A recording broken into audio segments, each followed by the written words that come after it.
Hi hello ನಮಸ್ಕಾರ ಸ್ನೇಹಿತರ.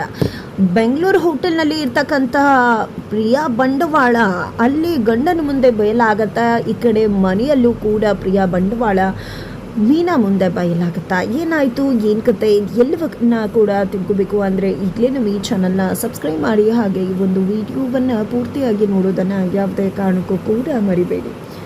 ಇಲ್ಲಿ ಪ್ರಿಯಾ ಮತ್ತು ಮಾಧವ ಇಬ್ಬರು ಕೂಡ ಹೋಟೆಲ್ಗೆ ಹೋಗಿದ್ದಾರೆ. ಆ ಒಂದು ಹೋಟೆಲ್ಗೆ ಹೋಗ್ತಿದ್ದಾಗೆ ಫಸ್ಟ್ ಅಲ್ಲೇ ಅವಮಾನ ಆಗುತ್ತೆ. ಬಿಕಾಸ್ ಅಲ್ಲಿ ಪ್ರಿಯಾ 26,000 ರೂಮನ್ನು ಜಸ್ಟ್ 5,000 ಅಂತ ಹೇಳಿ ಬುಕ್ ಮಾಡಿಸಿರ್ತಾಳೆ. ಅವಳಿಗೆ ಗೊತ್ತಾಗಿರುತ್ತೆ ರಾತ್ರಿ ಹೊತ್ತು. ಆದರೂ ಕೂಡ ಅಮ್ಮನ ಮಾತನ್ನು ಕೇಳಿ ಆ ವಿಷಯವನ್ನು ಮುಚ್ಚಿಟ್ಟು ಗಂಡನ ಜೊತೆ ಆ ಒಂದು ಬೆಂಗಳೂರು ಹೋಟೆಲ್ಗೆ ಹೋಗ್ತಾರೆ. ಹೋಟೆಲ್ಗೆ ಹೋದಾಗ ಮಾಧವನ್ಗೆ ಆಘಾತ ಆಗುತ್ತೆ. ಏನು ಮಾಡೋದು ಅಂತ ತೋಚುವುದಿಲ್ಲ. ಎಲ್ಲರ ಹತ್ರ ಕೂಡ ಐಡಿಯಾ ಕೇಳ್ತಾರೆ ಏನು ಮಾಡೋದು ಅಂತ. ತನ್ನ ತಮ್ಮಂದಿರನ್ನು ಕೇಳಿದಾಗ ಅವರು ದುಡ್ಡನ್ನೇ ಹೊಂದಿಸಿನೇ ಈ ಕಡೆ ಮಾಧವನ್ಗೆ ದುಡ್ಡು ಕಳಿಸ್ತಾರೆ. ಇದರಿಂದಾಗಿ ಮಾಧವ ಒಂದು ರೂಮನ್ನು ಬುಕ್ ಮಾಡ್ತಾರೆ. ಈ ಕಡೆ ಚೆಕಿನನ್ನು ಕೂಡ ಆಗಬೇಕಾಗತ್ತೆ. ಚೆಕಿನ್ ಆಗಬೇಕಾದ್ರೆ ಆಧಾರ್ ಕಾರ್ಡ್ ಕೇಳಿದಾಗಲೇ ಗೊತ್ತಾಗೋದು ಪ್ರಿಯಾ ಆಧಾರ್ ಕಾರ್ಡ್ನಲ್ಲಿ ಏನೋ ಒಂದು ರಹಸ್ಯ ಅಡಗಿ ಕೂತಿದೆ ಅಂತ. ಯಾಕಂದರೆ ಪ್ರಿಯಾ ಆಧಾರ್ ಕಾರ್ಡ್ ಕೈಯಲ್ಲಿದ್ದರೂ ಕೂಡ ಮಾಧವನ್ ಮುಂದೆ ಆಧಾರ್ ಕಾರ್ಡ್ ಕೊಡುವುದಕ್ಕೆ ಹಿಂಜರಿತಿದ್ದಾರೆ. ಹಾಗಾಗಿ ಇಲ್ಲಿ ಆಧಾರ್ ಕಾರ್ಡಲ್ಲಿ ಏನು ರಹಸ್ಯ ಇರಬಹುದು ಅನ್ನೋ ಕುತೂಹಲ ಖಂಡಿತವಾಗ್ಲೂ ಮನೆ ಮಾಡಿದ. ಅಲ್ಲಿ ಮಾಧವ್ ಹೋದ ತಕ್ಷಣ ಆಧಾರ್ ಕಾರ್ಡನ್ನು ಕೊಟ್ಟು ಹಾಗೆ ಜೆರಾಕ್ಸ್ ಮಾಡಿಸಿ ತಗೊಂಡು ಇಟ್ಕೊಂಡು ಬಿಡ್ತಾರೆ ಪ್ರಿಯಾ. ಇತ್ತ ಕಡೆ ಮಾಧವನ್ಗೆ ದುಡ್ಡು ಕಳಿಸೋ ಭರದಲ್ಲಿ ಇಲ್ಲಿ ಎಡವಟ್ಟು ಮಾಡ್ಕೊಂಡಿದ್ದಾರೆ ವಲ್ಲಭ ಮತ್ತು ಕೇಶವ. ಇಲ್ಲಿ 10,000 ಏನು ವಲ್ಲಭ ಹೊಂದಿಸ್ಬಿಟ್ರು, ಆದರೆ ಉಳಿದಿರೋ 11,000 ಹೊಂದಿಸ್ಲಿಕ್ಕೆ ಆಗಲಿಲ್ಲ. ಆ ಕಡೆ ಮೀನಾನ ಕೇಳಿದ್ರು ಕೂಡ ಮೀನಾ ಖಂಡಿತವಾಗ್ಲೂ ದುಡ್ಡು ಕೊಡೋದಿಲ್ಲ ಅಂತಾನೆ ಕೇಶವಂಗೆ ಮುಖ ಹೊಡೆದಾಗೆ ಹೇಳ್ಬಿಟ್ರು.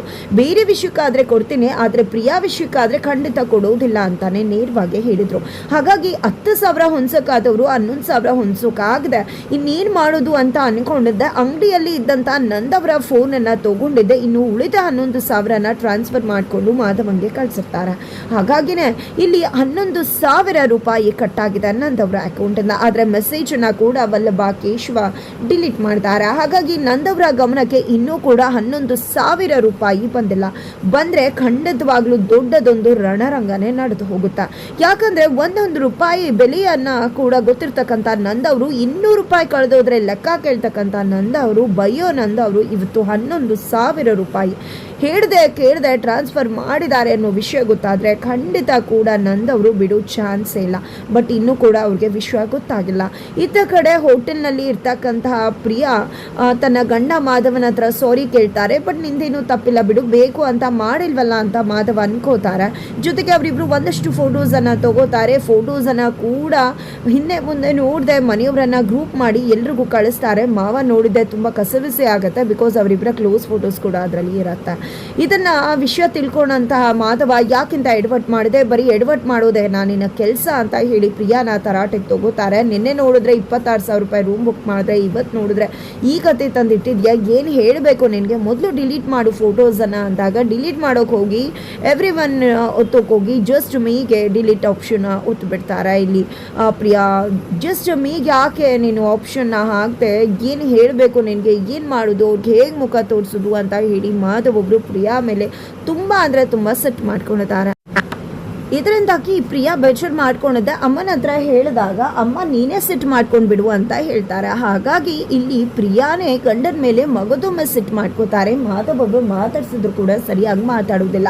ಏನಪ್ಪ ಇದು ಈ ರೀತಿ ಆಯ್ತಲ್ಲ ಅನ್ಕೊಂಡಂತ ಮಾಧವ ಕೇಶವನ್ನ ಕೇಳಿದಾಗ ನೀನು ಯಾವುದೇ ಕಾರಣಕ್ಕೂ ಮೇಲ್ಬಿದ್ದು ಮಾತಾಡ್ಸೋಕೆ ಹೋಗಬೇಡ, ಇಲ್ಲಾಂದರೆ ನಮ್ಮ ಕಂಟ್ರೋಲ್ ಮಾಡಿಬಿಡ್ತಾರೆ ಅಂತ ಹೇಳಿ ಹೇಳ್ಕೊಡ್ತಾರೆ. ಹಾಗಾಗಿ ಕೇಶವನ್ ಮಾತು ಕಟ್ಕೊಂಡು ಮಾಧವ್ ಅವರು ಕೂಡ ಪ್ರಿಯಾ ಮಾತಾಡ್ಸೋದಿಲ್ಲ. ಪ್ರಿಯಾ ಪ್ಲಾನ್ ಉಲ್ಟಾ ಆಗತ್ತೆ. ತಾನು ಮಾತಾಡಿಸ್ಬಾರ್ದು ಅಂದ್ಕೊಂಡ್ರೆ ಗಂಡನೇ ಮಾತಾಡಿಸ್ತಿಲ್ವಲ್ಲ ಅಂತ ತಲೆ ಕೆಡಿಸ್ಕೊತಾಳೆ. ಮತ್ತೆ ಅಮ್ಮನನ್ನು ಕೇಳ್ತಾಳೆ.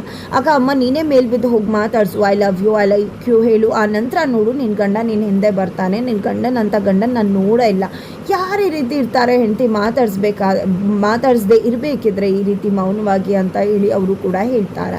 ನಂತರ ಇಲ್ಲಿ ಮಾಧವ್ ಅವರು ಮಾತಾಡಿಸ್ದೆ ಹೋದಾಗ ಪ್ರಿಯಾನೇ ಮಾತಾಡ್ಸೋಣ ಅಂತ ಅಂದ್ಕೊಂಡಿದ್ದೆ. ಮಾಧವ್ ಅವ್ರನ್ನ ಎಲ್ಲ ಕಡೆ ಹುಡ್ಕೊಂಡು ಹೋಗ್ತಾರೆ.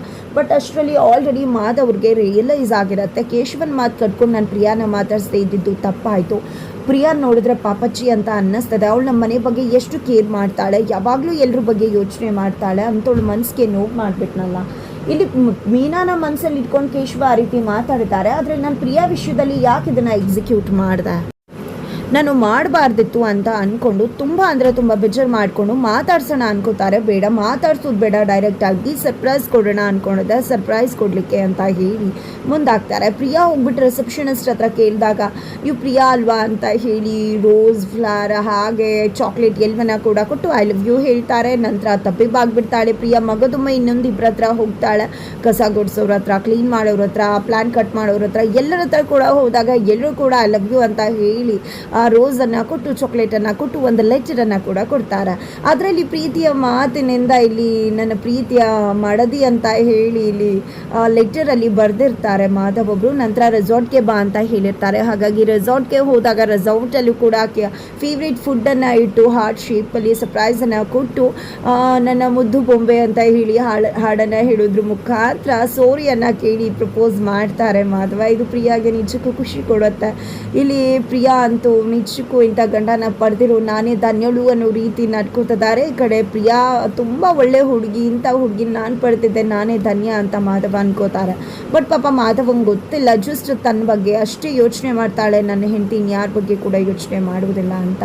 ಇತ್ತ ಕಡೆ ಗಿರೀಜ್ ಅವರ ಮನೆ ಮುಂದೆ ದೊಡ್ಡ ಗಲಾಟೆನೇ ಆಗತ್ತೆ. ಯಾಕಂದರೆ ಶ್ರೀಕಂಠುವಿನ ಮದುವೆ ಮಾತುಕತೆ ನಡಿಬೇಕಾದ್ರೆ ಅಲ್ಲಿ ಚಂದ್ರಕಾಂತ್ ಅವರ ಅಮ್ಮ ಇಲ್ಲಿ ಗಿರಿಜಾನು ಕೂಡ ಕರೀರಿ, ಇಲ್ಲ ಅಂದರೆ ಮದುವೆಗೂ ಕೂಡ ಕಂಟಕ ಆಗಿಬಿಡತ್ತೆ, ಅಮ್ಮು ಮದುವೆಲಿ ಅವಳು ಸಂಕಟ ತಟ್ಟಿದ್ದೆ, ಅಮ್ಮು ಮದುವೆ ನಿಂತು ಹೋಯಿತು, ಎಲ್ಲನೂ ಕೂಡ ಮರೆತು ಎಲ್ಲ ಜೊತೆಯಾಗಿರಿ ಅಂತ ಹೇಳಿದಾಗ ಚಂದ್ರಕಾಂತ್ ಅವರು ಸೆಟ್ ಮಾಡ್ಕೊಂಡಿದ್ದೆ ಅಮ್ಮನ ಎಳ್ಕೊಂಡು ಬಂದು ಗಿರಿಜಾ ಮನೆಗೆ ಬಿಟ್ಬಿಡ್ತಾರೆ. ಈ ಕಡೆ ಗಿರೀಜ್ ಅವರು ಅಮ್ಮನ ಕರ್ಕೊಂಡು ಹೋಗ್ತೀನಿ ಅಂತ ಹೋಗ್ತಿರ್ತಾರೆ. ಅಷ್ಟರಲ್ಲಿ ಸೂರ್ಯಕಾಂತ್ ಬಂದು ಅವರಮ್ಮನ ಕರ್ಕೊಂಡು ಹೋಗ್ಬಿಡ್ತಾರೆ. ಈ ಕಡೆ ಗಿರೀಜ್ ಅವ್ರ ಮನಸ್ಸಿಗೆ ಘಾಸಿ ಆಗುತ್ತೆ. ತನ್ನ ಹೆಂಡತಿ ತುಂಬ ವಿಚಾರ ಮಾಡ್ಕೊಂಡಿದ್ದಾಳೆ, ಹೇಗಾದರೂ ಮಾಡಿ ಆಕೆಯನ್ನು ಖುಷಿ ಪಡಿಸ್ಬೇಕು ಅಂತ ಯೋಚನೆ ಮಾಡಿದಂಥ ನಂದ ಅವರು ಗಿರೀಜ್ ಅವ್ರ ಜೊತೆ ಮರುದಿನ ತುಂಬ ಪ್ರೀತಿಯಿಂದ ನಡ್ಕೋತಿದ್ದಾರೆ. ಹೊರಗಡೆ ಹೋಗೋಣ ಬಾ ಅಂತ ಕೇಳ್ತಿದ್ದಾರೆ, ತಾನೇ ತಲೆ ಬಾಚ್ತಾರೆ, ಜಡೆ ಹಾಕ್ತಾರೆ. ಇದನ್ನೆಲ್ಲ ನೋಡಿದಂಥ ಮನೆಯವರಂತೂ ಫುಲ್ ಖುಷಿ ಆಗಿಬಿಡ್ತಾರೆ. ನಂತರ ನಂದ ಅವರನ್ನು ಹಾಗೆ ಎಲ್ಲರೂ ಕೂಡ ಸೇರಿಕೊಂಡು ಕಾಲೆಳಿತಿದ್ದಾರೆ, ರೇಖಿಸ್ತಿದ್ದಾರೆ. ನಂತರ ಇಲ್ಲಿ ಗಿರಿಜಾ ಮತ್ತು ನಂದವ್ರು ಇಬ್ಬರು ಕೂಡ ದೇವಸ್ಥಾನಕ್ಕೆ ಹೋಗಬೇಕು ಅಂತ ಅಂದ್ಕೊಂಡಿರ್ಬೇಕಿದ್ರೆ ಎಲ್ಲಿಗೆ ಹೋಗ್ತಿದ್ರ ಅಂದಾಗ ದೇವಸ್ಥಾನಕ್ಕೆ ಅಂತ ಹೇಳಿ ಹೇಳಿದಾಗ ಹೌದಾ ನಾವು ಎಲ್ಲರೂ ಕೂಡ ಬರ್ತೀವಿ ನಿಮ್ಮ ಜೊತೆ ಅಂತ ಹೇಳಿ ಬೇಕು ಅಂತಾನೆ ಮೀನಾ, ಕೇಶವ, ವಲ್ಲಭ, ಅಮ್ಮು, ಸುಂದ್ರ ಅವರು ಎಲ್ಲರೂ ಕೂಡ ಇಲ್ಲಿ ಅಪ್ಪ ಅಮ್ಮನ ಕಾಲೆಳಿತಿದ್ದಾರೆ. ಅಪ್ಪ ಅಮ್ಮ ನಾಚಿ ನೀರು ಹಾಕ್ತಾರೆ. ಅತ್ತ ಕಡೆ ಸೂರ್ಯಕಾಂತ್ ಅವರು ತನ್ನ ತಾಯಿಯನ್ನು ಕರ್ಕೊಂಡು ಹೋಗಿದ್ದಕ್ಕೆ ಕಾರಣ ಒಂದು ತನ್ನ ಅಮ್ಮ ಮನೆಯಲ್ಲಿ ಖುಷಿಯಾಗಿರ್ತಾಳ, ಖಂಡಿತ ಇಲ್ಲ ಅಂತ. ಅದರ ಜೊತೆಗೆ ಮುಖ್ಯವಾಗಿ ತನ್ನ ಪಾಲಿಟಿಕ್ಸ್ ಕೆರಿಯರ್ಗೆ ಪೆಟ್ಟು ಬೀಳುತ್ತೆ ಅಂತ, ತನ್ನ ಮನೆಯೇ ನೋಡ್ಕೊಳ್ದೇ ಇರೋನು ಜನ ನೋಡ್ಕೋತಾನ ಅಂತ ಮಾತಾಡ್ಕೋತಾರೆ. ಅಮ್ಮನ್ನ ಈ ರೀತಿ ಮಾಡ್ದ ಅಂತ ಮಾತಾಡ್ಕೋತಾರೆ. ಅದರಿಂದಾಗಿ ನನ್ನ ಪೊಲಿಟಿಕಲ್ ಕೆರಿಯರ್ಗೆ ತೊಂದರೆ ಆಗತ್ತೆ. ಹಾಗಾಗಿ ಯಾವುದೇ ಕಾರಣಕ್ಕೂ ಇಂಥ ಎಡವಟ್ಟುಗಳು ಮತ್ತೆ ಆಗಬಾರ್ದು ಅಂತ ಹೇಳ್ತಾರೆ. ಅತ್ತ ಕಡೆ ಪ್ರಿಯಾ ಮುಚ್ಚಿಟ್ಟಿರ್ತಕ್ಕಂಥ ಆಧಾರ್ನಲ್ಲಿ ಅಡಗಿರ್ತಕ್ಕಂಥ ಸತ್ಯ ಏನು, ಯಾಕೆ ಪದೇ ಪ್ರಿಯಾ ಆಧಾರ್ ವಿಷಯದಲ್ಲಿ ಬೆಚ್ಚ ಬೀಳ್ತಿದ್ದಾಳೆ? ಹಾಗಿದ್ರೆ ಅವಳ ಜಾತಕದ ಸತ್ಯನೇ ಅದರಲ್ಲಿ ಅಡಗಿ ಕೂತಿದ್ಯಾ? ಖಂಡಿತವಾಗ್ಲೂ ಹೌದು. ಇಲ್ಲಿ ಪ್ರಿಯಾ ಜಾತಕ ಯಾರಿಗೂ ಕೂಡ ಹೊಂದಿಕೆ ಆಗ್ತಿರ್ಲಿಲ್ಲ. ಆಕೆಯ ಜಾತಕದಲ್ಲಿ ದೋಷ ಆಯಿತು. ಅದೇ ಕಾರಣಕ್ಕೆ ಇಲ್ಲಿ ಪ್ರಿಯಾ ಡೇಟ್ ಆಫ್ ಬರ್ತ್ ಅನ್ನ ಚೇಂಜ್ ಮಾಡಿ ಮಾಧವ್ ಅವ್ರ ಜೊತೆ ಮದುವೆ ಮಾಡಿಸಿದ್ದಾರೆ ಅಂತ ಅನ್ನಿಸ್ತದೆ. ಅದೇ ಕಾರಣಕ್ಕೆ ಆಧಾರ್ ಕಾರ್ಡ್ ನಲ್ಲಿರ್ತಕ್ಕಂಥ ಡೇಟ್ ಆಫ್ ಬರ್ತ್ ಬೇರೆ ಆಗಿದೆ, ಪ್ರಿಯಾ ಕೊಟ್ಟಿರ್ತಕ್ಕಂಥ ಡೇಟ್ ಆಫ್ ಬರ್ತ್ ಬೇರೆ ಆಗಿದೆ.